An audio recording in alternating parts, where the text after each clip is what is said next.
त्याचबरोबर माझे इतर भाऊ असतील,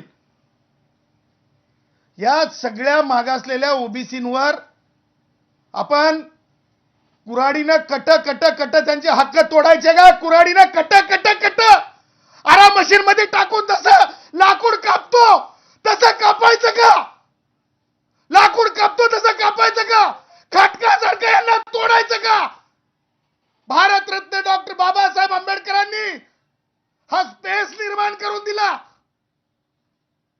हा स्पेस शिंदे साहेब आणि राधाकृष्ण विखे पाटील, तुम्हाला मला सांगायचंय, राधाकृष्ण विखे पाटील, तुम्ही 8व्या मंत्रालयामध्ये तुम्ही मला 1 महिन्या अगोदर किंवा मागे काही आठवड्यां अगोदर भेटला होतात, तेव्हा मी तुम्हाला बोललो होतो की तुम्ही महसूल मंत्री असताना मागासवर्गीयांना अंत्यसंस्कार करण्यासाठी स्मशानभूमी सुद्धा तुम्ही दिलेली नव्हती. गायरान जमिनी सुद्धा नावावर पूर्ण होऊ शकल्या नव्हत्या. अशी तुमची महान कीर्ती आहे मागासलेपणाच्या लोकांसाठी. आणि त्यातले त्यात आम्ही तुम्हाला परवा आव्हान केलं होतं, राधाकृष्ण विखे पाटील, की ओबीसींना आम्ही विरोधक म्हणून आम्हाला बोला. नैसर्गिक न्याय नाही का?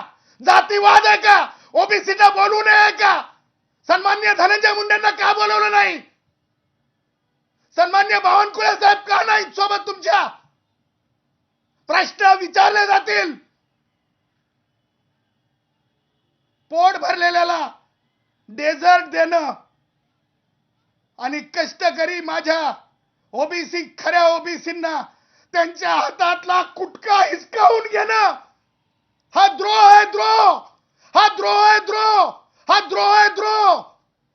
आणि म्हणून मला सांगायचं आहे की ही वस्तुस्थिती आहे.